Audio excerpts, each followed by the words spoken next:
سائل کہتا ہے کہ آپ صحابہ کی توہین کرنے والے ہیں، آپ نے سیدنا علی کو بلا کہا ہے۔ یہ بہت بڑا الزام اور بہتان ہے ہمارے اوپر۔ ہم الحمدللہ صحابہ کا دفاع کرنے والے، صحابہ کی عظمت کے جھنڈے گاڑنے والے، اور ہماری سینکڑوں تقریریں اس چیز پر گواہ ہیں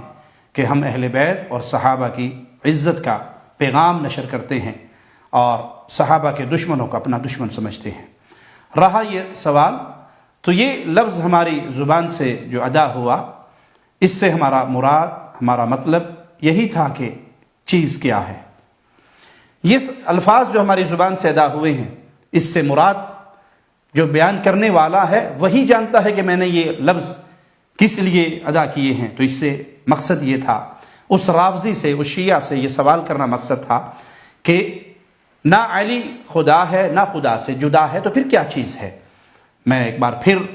اپنے الفاظ کو دہراتا ہوں کہ ہم تمام صحابہ کی عزت کرتے ہیں، ان کی عزت کی، ان کے دفاع کی، ان کے ناموس کی جنگ لڑتے ہیں، اور تمام اہل بیت کی عزت کرتے ہیں۔ صحابہ کی ادنا سی توہین، اہل بیت کی ادنا سی توہین، خاص طور پہ سیدنا علی کی، مولا علی کی ادنا سی توہین کو ہم حرام جانتے ہیں، ایسے کرنے والے کو کافر جانتے ہیں۔ میں اپنے اللہ سے معافی کا سوال کرتا ہوں کہ اگر میری زبان سے کوئی ایسا لفظ نکلا جس سے اہانت کا پہلو نکلتا ہو، اور میرا اللہ میرے دل پہ گواہ ہے، اس لیے جو انسان کہہ رہا ہے اس کے جملوں پر اس سے ہی پوچھا جائے گا کہ تمہارا اس کا مقصد کیا ہے۔ ہم توہین صحابہ کرنے والے کو،